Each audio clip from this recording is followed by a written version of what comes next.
Good morning, everyone. I want to thank you for coming out on such short notice. We thought it was imperative that we come together to make some statements regarding yesterday's very shocking ruling by the United States Supreme Court. I want to begin by thanking some of our partners for coming out today. We have representatives from Alderwoman Jo Casas-Amaripa's office. We have the JCRC, the Milwaukee Jewish Federation. Thank you for coming here today. We have Bishop Erickson from the Greater Milwaukee Synod, ELCA. We have the president of the NAACP Milwaukee branch. We have the representative or co-founder and co-chair of the Latino Jewish Alliance. So thank you all for coming out here today. So, good morning.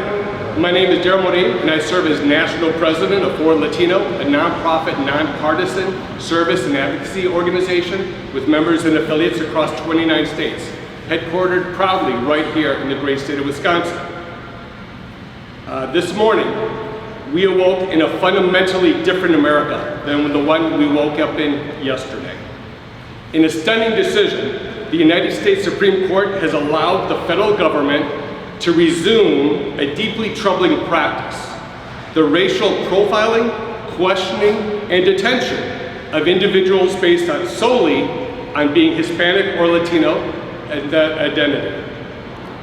This decision is not just disappointing, it is a direct violation of our Fourth Amendment, which protects all individuals from unlawful search and seizure.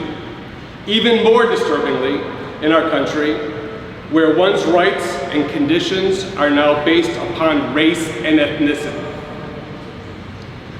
This policy took root earlier this summer in California, where teams of masked federal immigration agents began roving neighborhoods, stopping, questioning, and detaining individuals merely because they looked or sounded Hispanic.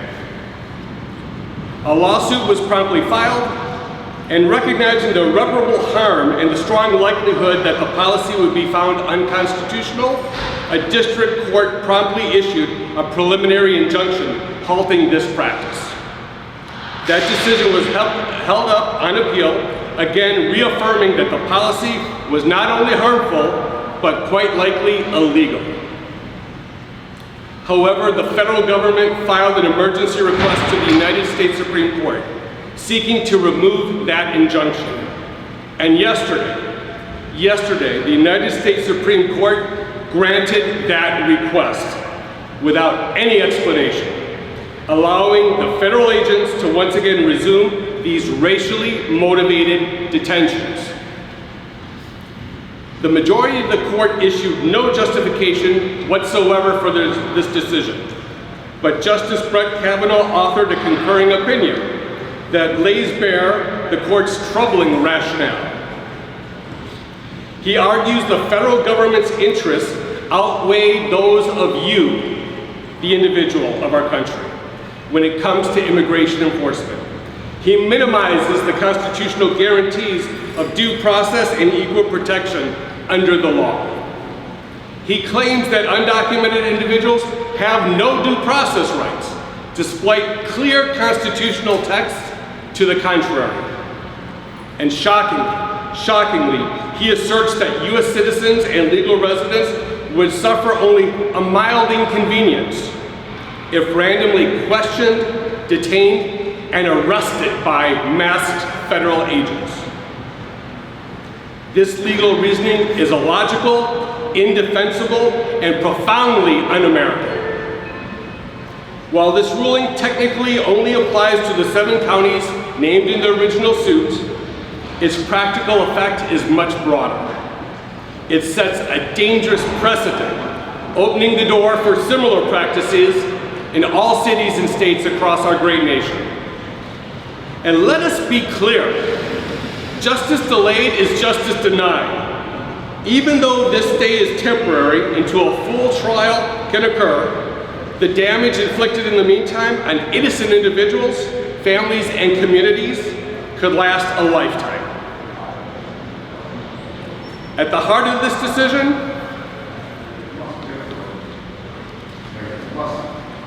is the question, should the federal government be allowed to detain individuals simply because they're Latino or Hispanic?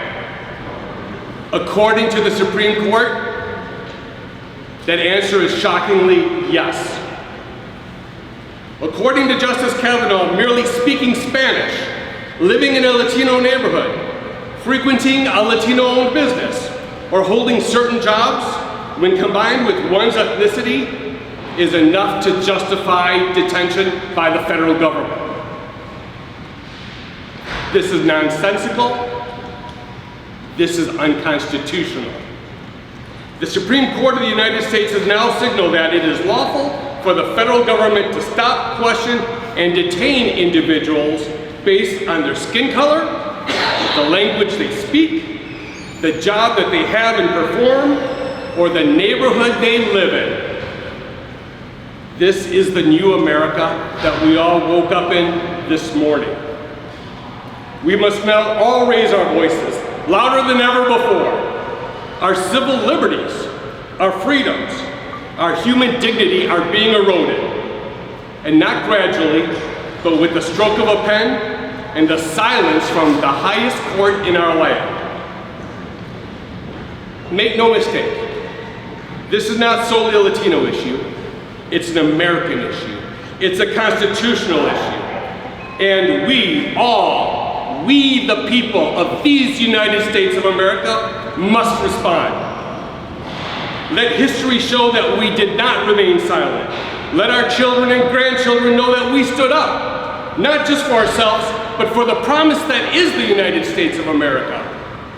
Thank you all for coming out this morning, and may God bless all of you, and may He continue to bless the United States of America. It's now my great honor to invite the Executive Director for the JCRC of the Milwaukee Jewish Federation, Roberta Clark, to the podium.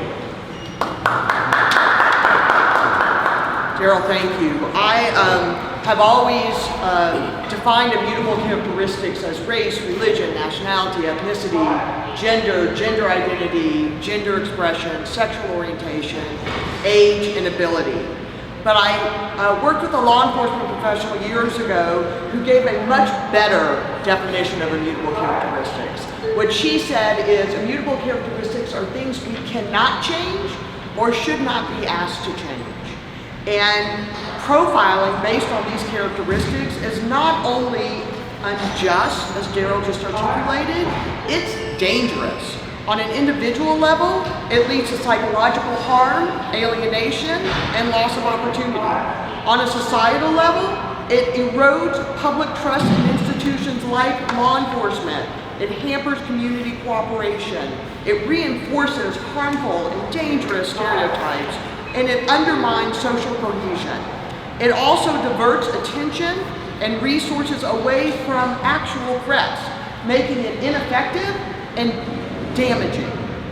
Jewish history, like the histories of many communities that form the rich tapestry of our nation, calls us to uphold a legal immigration system based on the rule of law, national interest, and compassion. The Jewish Community Relations Council of the Milwaukee Jewish Federation stands firmly for compassionate immigration policies. We advocate for a system that provides fair and systematic path to citizenship, that upholds family unity, and that protects the dignity and civil liberties of all individuals. So today, we focus on the urgent need for our government and our communities to promote reasoned, firm immigration policies that enhance homeland security without stigmatizing immigrants or infringing on civil rights. To oppose expansions of immigration enforcement authority to state and local officials that lack proper safeguards, and to support asylum protections for individuals fleeing persecution. Whether you identify with any faith tradition or no faith tradition, whether you identify with any political party or no political party, one truth remains. Every person deserves to be treated with dignity and respect. We are called on, every single one of us, to ensure that principle is upheld for ourselves, for our neighbors, for all who seek safety and belonging in our country. Thank you.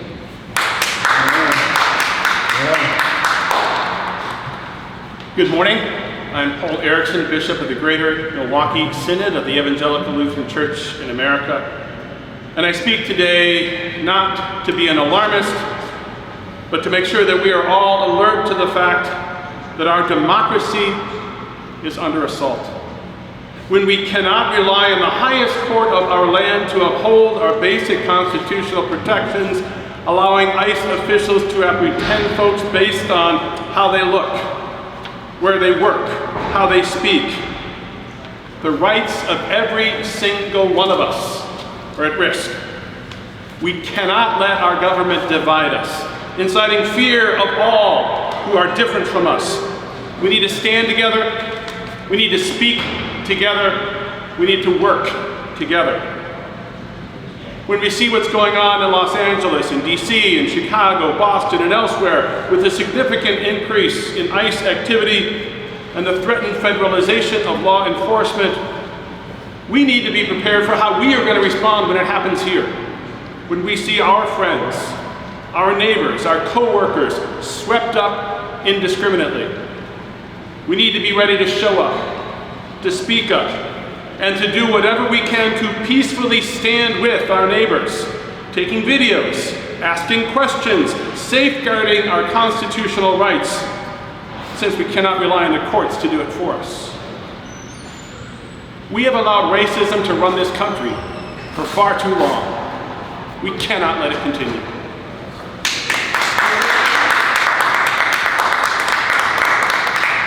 Good morning. I'm Clarence Nicholas, President of the NAACP Milwaukee branch, and I'm here to support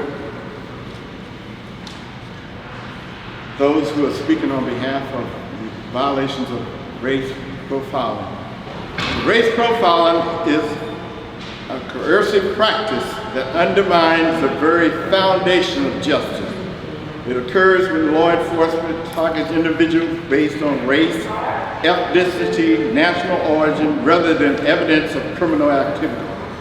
For people of color, Black, Latino, Indigenous, Asian, and others, this is just a theoretical issue. It's a lived reality that manifests in traffic stops, airports, screenings, immigration, raids, and state-level policing.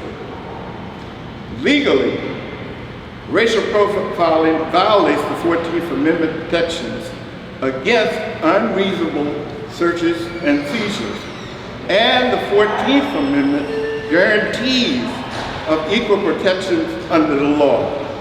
Yet, despite these constitutional safeguards, courts have repeatedly upheld practices that disproportionately impact communities of color. For instance, in Warren versus the United States, for example, the Supreme Court ruled that officers could use minor traffic violations as a pretext to stop drivers, even if they were motivated by racial bias.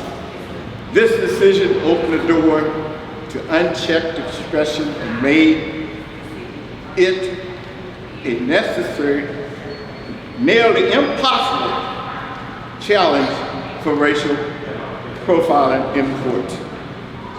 More recently, the Supreme Court allowed Immigration of Customs Enforcement, ICE, to resume indiscriminate detentions of Latino residents in Los Angeles, effectively greenlighting racial profiling under the guise of immigration enforcement.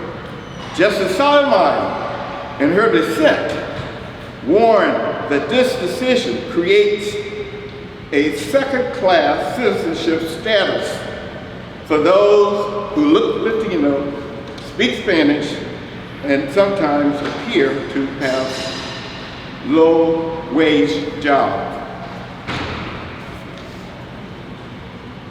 Criminal justice disparities. 84% of Black adults believe Black people are targeted more frequently than whites. 63% of whites agree that 84% of black adults say that the criminal justice system treats black differently from others.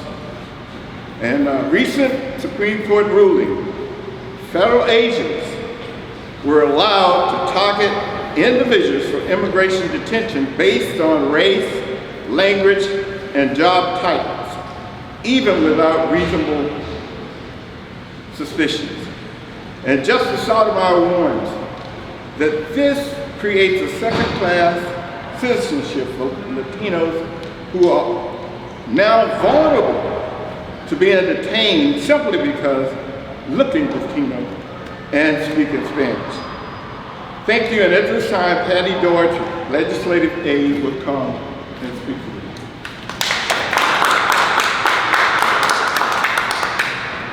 Good morning. I'm here today to represent Alderperson Jocasta Zamarripa and to read her statement titled SCOTUS ruling is vile and un-American. I'm outraged that the United States Supreme Court would rule that it is okay to resume racial profiling in California. I adamantly stand with Justice Sonia Sotomayor and echo the comments she made in her dissent to this unconstitutional and abhorrent action. Quote, we should not have to live in a country where the government can seize anyone who looks Latino, speaks Spanish, and appears to work at a low-wage job. Rather than stand idly by while our constitutional freedoms are lost, I dissent, unquote.